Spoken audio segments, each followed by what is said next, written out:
দেশে গণ অভ্যুত্থানের মাধ্যমে শেখ হাসিনার শাসন শেষ হওয়ার পর আওয়ামী লীগ আবারও মাঠে সক্রিয় হতে শুরু করেছে।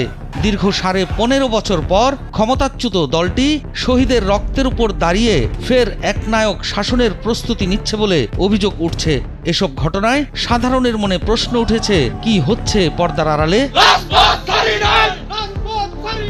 সম্প্রতি রাজধানী ঢাকা সহ দেশের বিভিন্ন এলাকায় আওয়ামী লীগের নেতাকর্মীদের ঝটিকা মিছিলের ঘটনা বেড়েছে। তাদের মধ্যে কিছু সদস্য গোপনে সমাবেশের প্রস্তুতি নিচ্ছেন এবং অন্তর্বর্তীকালীন সরকারের বিরুদ্ধে নিয়মিত বক্তব্য দিয়ে যাচ্ছেন। মিছিলে অংশগ্রহণকারীর সংখ্যা শুরুর দিকে কম থাকলেও এখন তা ধীরে ধীরে বাড়ছে। এই সক্রিয়তা ও মিছিলের কারণে রাজনৈতিক বিশ্লেষকদের মধ্যে নানা প্রশ্ন উঠেছে। বিশেষ করে পুলিশ, সিভিল প্রশাসন এবং অন্যান্য রাজনৈতিক দলের সহায়তার বিষয়টি নিয়ে গুঞ্জন চলছে। বিশ্লেষকরা মনে করছেন, প্রশাসনের মধ্যে যদি কোনো ধরনের সমর্থন না থাকতো তবে এত বড় গণহত্যার পর আওয়ামী লীগ পুনরায় মাঠে নামার সাহসই পেত না। গত এক সপ্তাহে রাজধানীর বিভিন্ন পয়েন্টে অর্ধশত ঝটিকা মিছিল হয়েছে। সারা দেশে জেলা, থানা ও ওয়ার্ড পর্যায়ে দলীয় নেতাকর্মীরা ঝটিকা মিছিল বের করেছে। এসব মিছিলে ফটো সেশনও করা হচ্ছে। অনেক নেতাকর্মী সোশ্যাল মিডিয়ায় ছদ্মনামের আইডিতে সেগুলো পোস্ট করছেন। মিছিলের ভিডিও ফুটেজ পাঠিয়ে দেওয়া হচ্ছে দেশের বাইরে পলাতক হাইব্রিড নেতাদের কাছে। যদিও মিছিলের সংখ্যা বাড়ার সঙ্গে সঙ্গে আইন শৃঙ্খলা বাহিনীর তৎপরতাও বেড়ে গেছে।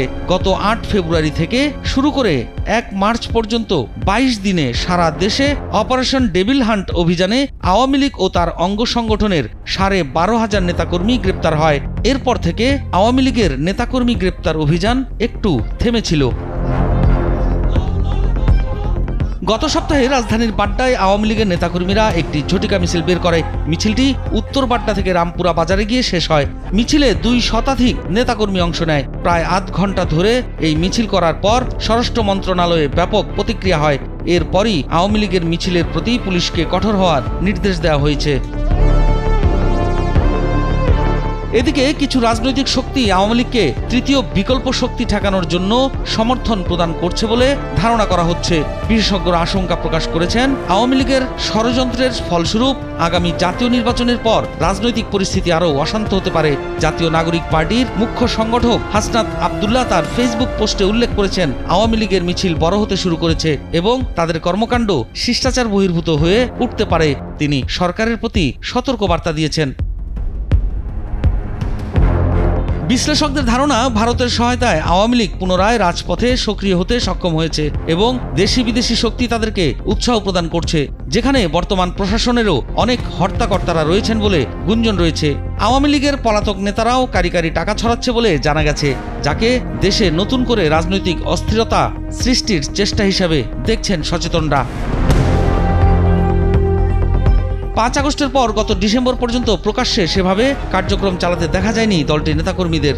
কর্মসূচি ঘোষণা দিয়েও তা পালন করতে ব্যর্থ হয়েছে আওয়ামী লীগ। তবে এবছর শুরু থেকে ধীরে ধীরে মিছিল শুরু করেছে আওয়ামী লীগের নেতাকর্মীরা। বিশ্লেষকদের ধারণা, হঠাৎ মিছিল করে আবার নিরাপদ আশ্রয় খুঁজে নিচ্ছেন তারা।